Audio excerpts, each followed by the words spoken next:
Hey everyone, and welcome back to my Lilac Hill. My name is Brittney. If you're new here, welcome. If you're not new here, welcome back. Today I am just gonna kind of walk you through some of my tips and tricks on keeping my seed starting more affordable. It can get very expensive very quickly, but I have a very small budget for seed starting, and I want to show you some of the things that I do and some of the things that I've done in the past that help me keep this affordable. So let's go.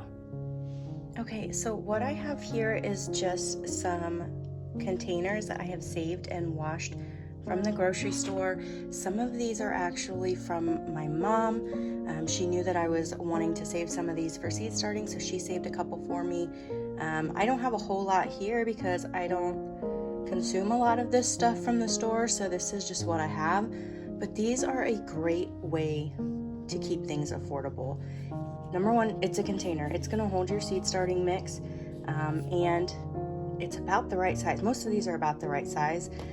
Some of these I might do more established seedlings when I pot up, or like this one, I'm planning on throwing my bunching onions in and throwing all of the bunching onions that I plan on growing in this one container, and then I'll separate them out as I plant them.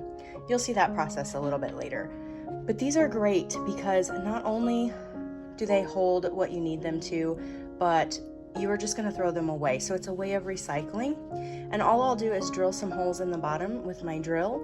That way there's drainage available, and that'll be a container that I can use. Now, another thing that I have saved is my styrofoam meat trays. The reason I save these is because this is something that I can set down. Here, I'll show you kind of up here. And if my seedlings were in here, now I would take the lid off obviously, but if my seedlings were in here, I could set it in here and I could bottom water this way. So you don't have to buy the really expensive trays. You can use things that you were just gonna throw away anyways. Make sure you wash them and sanitize them very well, but that's a great option for you.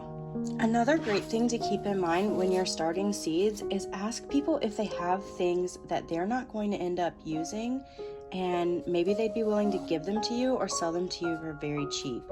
I didn't even actually ask anybody for these. I just kind of lucked into it, but it's definitely something to keep in mind. My fiance's mom was not going to end up needing these, and she was kind of clearing out her storage area and asked me if I wanted them. So I mean, that's just another great thing to keep in mind is some people end up deciding that it's not something that they need anymore, and they're willing to even just give it to you. I've also used solo cups in the past, which is kind of similar to this. Anytime I would do like a birthday party or anything here at the house where we would be using those plastic solo cups, I would save everybody's cup that they used and washed it out, and then I will drill some holes in the bottom for drainage, obviously, and I'll start seeds in there. And so, typically I start my seeds in my plug trays and then I transfer when I pot up. Just another thing to keep in mind. Maybe you're having some graduation parties. Maybe you're not even the host for the party itself, but maybe you could ask the host if they were okay with you collecting those cups afterwards and washing them out. So keep some of that in mind as you're going through and figuring out how you're gonna start seeds. I know personally I'm on a very tight budget, especially having a little one of my own and then also planning a wedding and starting a business of my own. I'm on a very tight budget. So every little way that I can save money, I am looking to do that. So keep that in mind. You can also use the like strawberry and blueberry containers from the grocery store. I've used those in the past and they work really, really well. I don't have any right now, or I would use them. But why they work so well is it almost has like its own humidity dome included with it. So definitely keep that in mind. If you are somebody who eats a lot of berries or know somebody that eats a lot of berries, maybe they're just throwing that container away and you could use that to start some seeds. So I hope that this was helpful. And if you guys have any tips or tricks on keeping things more affordable that I didn't mention here, definitely leave me a comment. I love reading through those and interacting with you guys in the comment section below.